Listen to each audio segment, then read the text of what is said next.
Hey, this is Artist Poet. Anybody on this channel? Give me an emote if you can hear me. Nope. Okay. Well, welcome, Guardians, Ghosts, and Gamers. This is Artist Poet, also known as Hawko. PlayStation 4 playing Gambit, as you can see. And trying not to get totally destroyed here, but whatever. Yeah. I'm done here. So, this morning I talked a little bit about gear and what we could do about guns and the collections and how Bungie could um, fix the fuckery that was all of sunsetting. Uh, well, basically, give players like myself who wanted to be good little sheeple and purge the past to get ready for the future and basically dump their vaults of all the guns they worked their asses off for. And I should have just kept all that shit. But I'm trying not to be a hoarder. Um, I'm a tabletop gamer when I'm not doing video games, and I like to build terrain and models, and I like to paint little plastic army men and push them around on the table and throw dice at them and go pew pew pew. Um, Unfortunately, though, I have what is known in the industry and the hobby as a pile of shame. It is the gray horde. Uh, the gray blob is one of the end of world scenarios that has been postulated by futurists when we build intelligent machines and they create nanocrobes or nanomites, excuse me, nanomachines, and then eventually those nanomachines just take over and start consuming everything and turning it into a machine, kind of like what the Vex do in Destiny. So that's the relevancy of the point here. But anyway, so my gray horde is hashtag slay the gray. So yeah, I'm trying not to be a hoarder beyond that. I don't even fucking hoard canned goods like I used to. I was raised by a grandmother who went through the Great Depression, and and a father who is who was a Navy man. So survivalist tendencies happen to be, damn it, happen to be more or less bred through my upbringing. Okay, that's good. My screen must be too dark to see that guy was there. He wasn't even showing up on my radar, I don't think. It should have been much closer than that. I'm trying to get 3 more motes. Why did I go with Biz? Must have been somebody throwing a smoke bomb at me. Thank you. I appreciate that. That's actually playing the team. Amazing. Or maybe it was just... Nope. I'm on my Void Stalker. Stirp. Anyway, so booing. Come on, what the fuck, dude? Did you guys see that? It took forever for that tether to come up. I'm gonna die with modes in my hand, but that's okay. I don't care, really. So, yeah, so I talked a little bit this morning about how Bungie could go ahead and, like, instead of, like, restricting, people from pulling guns out of their collections, which, you know, we earned that. That's like saying, hey, I want to buy some stocks in a company, and now I'm being told I can't remove them past the date that they said I can, because I know certain investment practices are that you put in that investment and you have to let it sit for at least a year or so. I hate the fucking Scorn. Fucking really do hate the fucking Scorn. They're such little bitches. Fucking A. At least the Cabal will stand there and fight you. You know? I mean, come on, really. That Invader, dude. He's just having his fun. Good job, buddy. Okay. You got it. Fucking whatever. Where's the Invader? Seriously. Normally they're like all over the bank. I should have been sniped in the back of my head by now. I guess they must be holding back because we're like totally losing here. Anyway, so yeah, my suggestion was that you know, we were allowed to bring out weapons from collections, and if we didn't like the rolls, tough fuck, you know, because I think that would be something that would be really nice to do, and Also, it could be a way to open up the the desire for people who like to have custom rolls on their guns to well, just go watch the video. It's up there. Anyway, so thinking about other things going forward in Destiny, stuff that would. I totally lost my train of thought because I'm over here thinking about the invader and the fact that my moats are all over the place, and that is the invader, isn't it? No, it's not. Okay, it's just an enemy. What enemy? Come on. Thank you. This is a pretty good. I like this this fusion rifle. It's pretty snappy.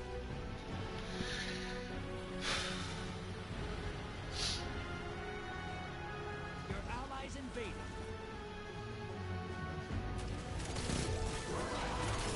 Well. Hey, hey, we're the monkeys. Yeah, we're gonna lose. Cool, you got the heavy. Nice. Alright, so I got more tether coming up. What do you think?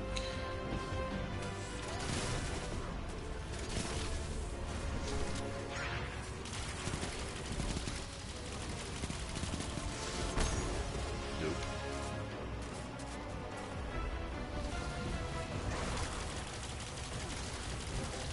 Well, we haven't even gotten an invasion yet, have we?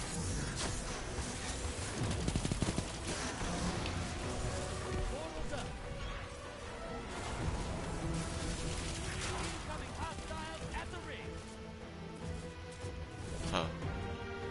Just scooping moats, babies. You just go ahead and you scoop those moats. You scoop them real good.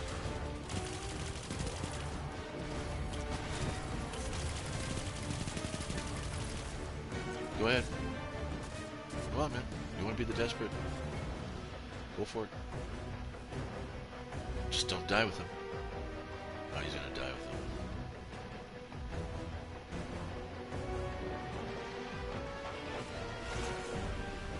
Oh, freaking abominations. You never challenge an abomination without an ally. Come on, man. Just come on. It's scoring 101. It's like going up against a Centurion, you know? See? That, yeah.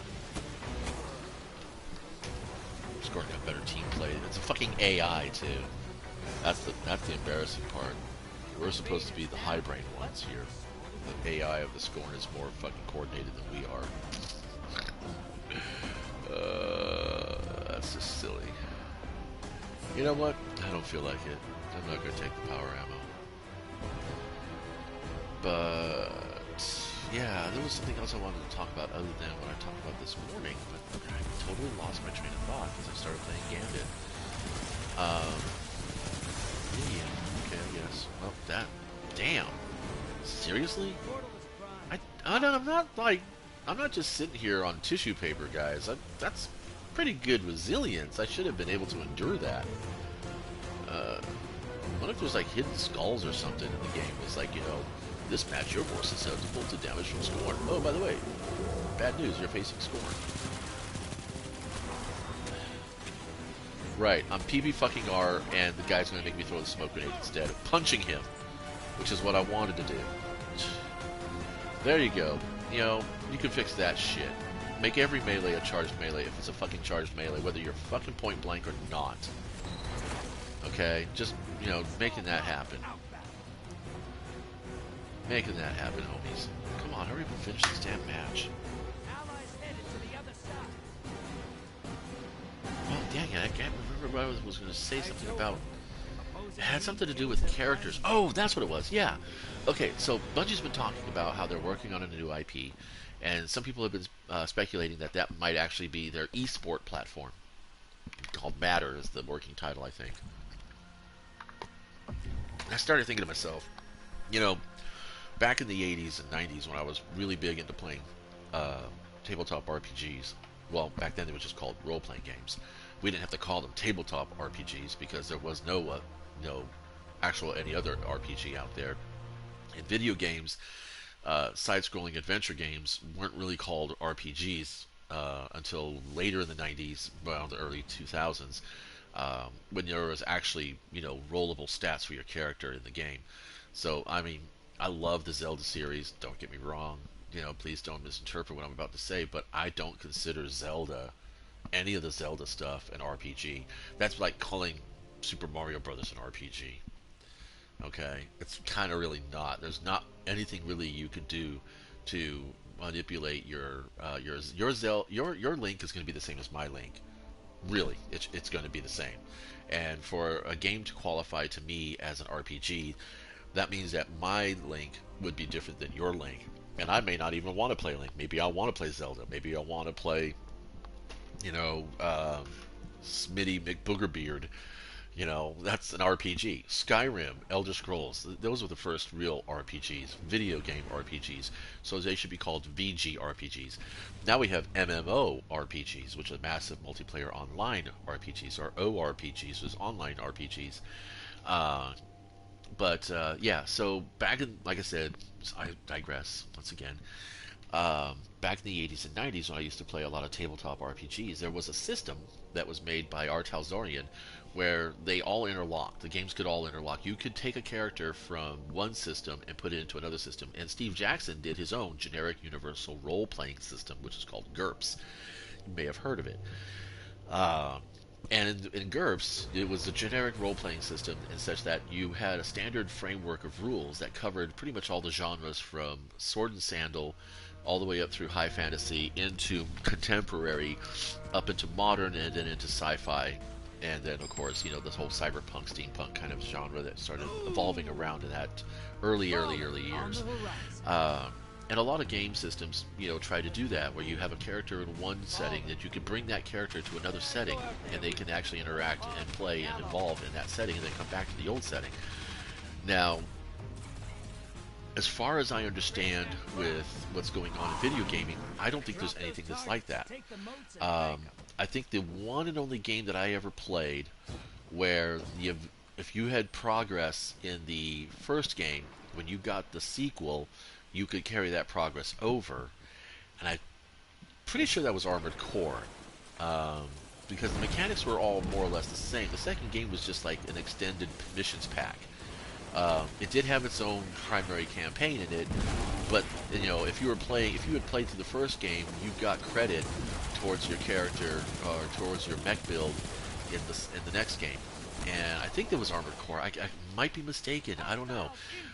But I've never actually seen any other video games that actually do that, where they pick up or reward player loyalty, is the best way to call that. Like customer loyalty. Where they rewarded player investment by allowing you to carry your character over from one game to the next, from one iteration to the next. I really thought Destiny was going to be able to do that. I really did. I thought that Destiny was going to, because I knew that Destiny at the time, being part of Activision, they were going to actually have to produce a new title every few years, because Activision runs on that marketing model. Whereas I'm sure Bungie had this vision of an MMORPG for Destiny, a true MMORPG, like say the World of Warcraft or like this Elder Scrolls Online, where you started off with a base game, and then layers were added to it and adjustments were made accordingly. Whereas Activision didn't want that model; they wanted a brand new physical product coming out where your character was different each time. And I think that's why Destiny 2 was made, but also because they said that there's a lot of fundamental mechanical changes in the game that had to be done.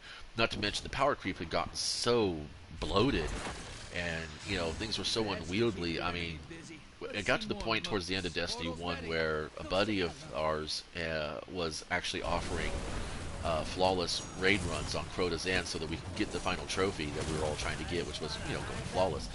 And all we had to do was two things: help him with the wizards, and tank Crota with whatever, and then not die, of course, because that was it. And it was incredible, and yeah, it was. I mean, that's how massive our characters got in Destiny 1. So Destiny 2 was kind of like the hard reset. And now they're saying that there will not be another Destiny after this. This is Destiny 2 is the game that they're just going to keep adding layers of story to the game, and I think that's great. But what I would also like to see is for Bungie to create a separate IP outside of Destiny, maybe linked to the world in some way, but like say for instance, a way for us to bring our characters from the Destiny game maybe into something else. I think that would be kind of fun. It's not something that most studios would actually do. I don't think. Um, it would be pretty bold, and your progress Portals up. could work across both games. I don't know. I just how would you work that out? The way I would see it is like you're probably familiar with Westworld or Future World. Actually, was the sequel to Westworld. I'm talking about the early movies, not the TV show. I'm talking about the movie. In the movie of Westworld, you were on a resort and you participated, you role played in this like constructed reality. It was physical, it wasn't virtual. But then you get a game, and then you get like and you could be you could spend one weekend in Roman times and another weekend in the Old West. You were still you. And the game or the universe that you were playing in gave you certain abilities. Sometimes they built fantasies for people. So it's like if you wanted to be a gunslinger, you could be a gunslinger. He's under here, isn't he? There he is. Dang it! Come on, I want to kill you. I really want you to die. Oh fuck, he got me. Oh, Quick Fang, yay! I don't have that weapon yet. Too bad.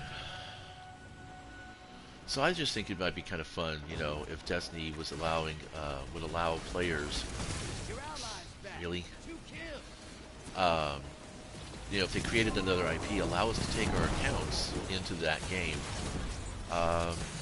like rewarding player loyalty or customer loyalty in the sense that, you got that going on. I don't know, just an idea. I think more people would be more interested in just getting the guns that they once had.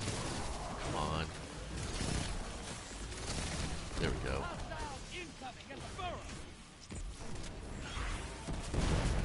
Yay, he died it.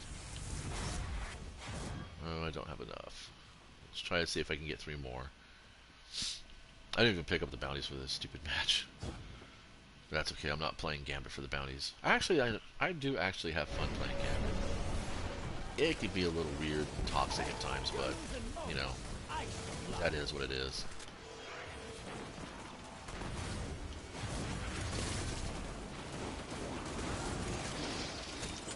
We're out of here. Hopefully they can keep the bank open a little bit. There we go. That should keep them busy for a while. Oh, spads.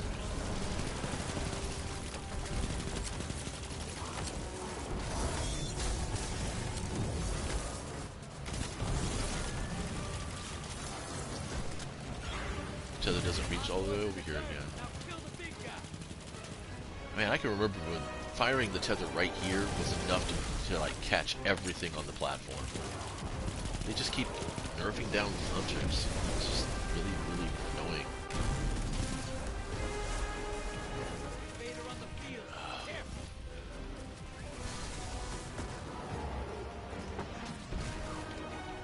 There he is. Right? Yeah, see, I told you I wanted to kill you. Enemy invader is down. You can breathe.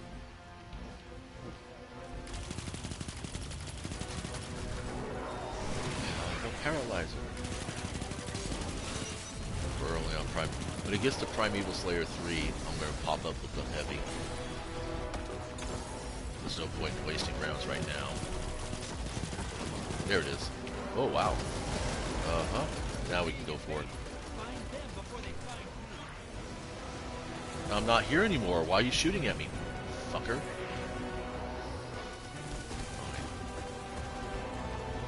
Problem moving around the map. Wow, he is just on my keister. Sweet. That's why. You can always tell when the invader's going to knock you out because the primeval just targets the shit out of you, even when you're in Viz, which I think is freaking cheap. It's just really, really cheap. Guarantee if the Titans or Warlocks could go in Viz, that would never happen to them. Never fucking happen to them.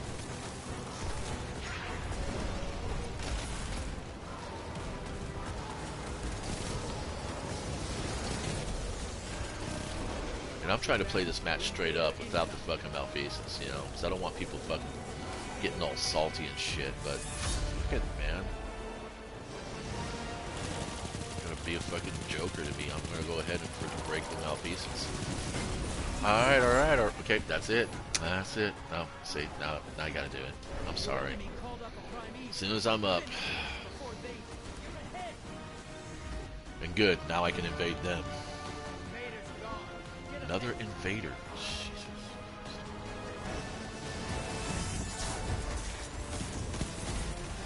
See, this is where things start to get, you know, like I said, I mean, I wanted to kind of have a nice clean fight, but fuck it. Well, here today, envoy tomorrow. So that's about all I wanted to share. Thanks for stopping by. Every day.